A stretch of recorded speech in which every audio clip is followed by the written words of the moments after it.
So that's what we did coming into 2022.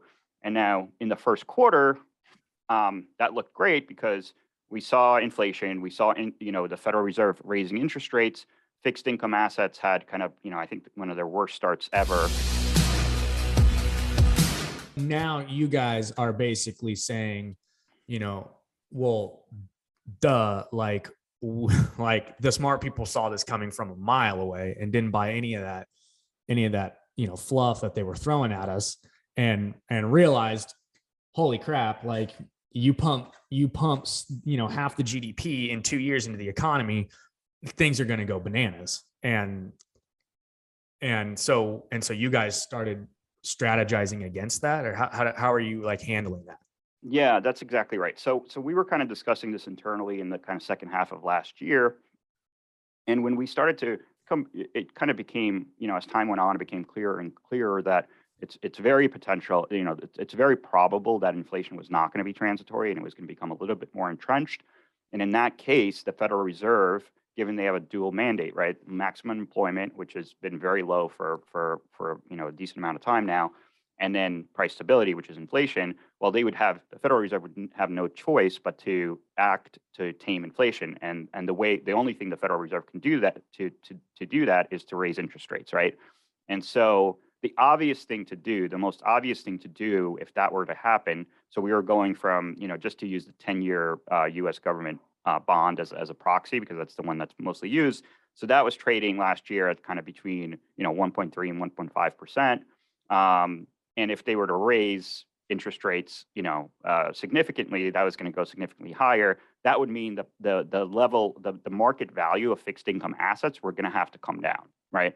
And so since most portfolios are structured, and we're not an exception, we have stocks, bonds, and other things, but since most portfolios have stocks and bonds in them, you were going to see the most obvious kind of thing to do was to cut your fixed income exposure. And that's what we did coming into 2022 as a way of kind of getting out of the way of that interest rate hike that we expected from the Federal Reserve. And we also rotated into things that we felt like would benefit from an inflationary environment that was more sticky than transitory, like commodities, right? Commodities is kind of an obvious place that benefits from inflation. And so that's what we did coming into 2022. And now in the first quarter, that looked great because we saw inflation, we saw the Federal Reserve raising interest rates, fixed income assets had kind of, I think one of their worst starts ever. But equities had some volatility as well, but we had, the commodities to offset some of that volatility in the equity side of client portfolios. Second quarter, and as I mentioned this, I was just writing our letter for the second quarter.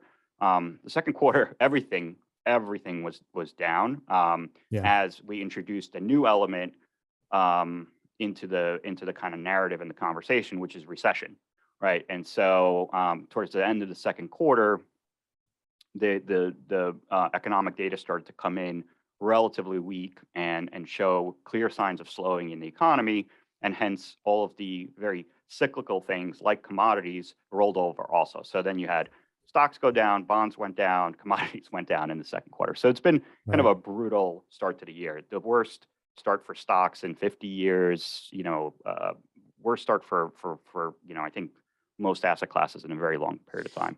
So let me ask you this. I mean, they pumped, the problem seems to be that they pumped all of this money into the economy, right? And now that flow of money is slowing, right? Because that money, that velocity of turnover and money is slowing down. And so but where did it all go? Right? So did it just go to Jeff? And that's that? Like at Amazon or what? No. I mean, it did go. It flows ultimately into asset prices, right? And that's why, as I was saying before, you saw, the price of real estate, the price of stocks, the price of crypto, the price of real assets, like obviously housing and commodities, everything went up. And what happens is, it goes into kind of the stuff that is most obvious first, and then it starts to seep into the stuff that's more speculative. So that's why you saw, crypto and biotechnology and high growth technology. Those are the things that had the craziest, price performance, right? But what happens, to your point, when that reverses, which is what started, at the beginning of this year, that stuff comes down the hardest as well. Right. And we actually started to see signs of that in early 2021. If you look at very speculative high growth technology stocks and biotechnology stocks, they actually peaked in February 2021. So they've been in a downtrend for, going on 18 months at this point. So Crypto obviously Yeah, of evaporated course. $2 trillion of value since. Of course. So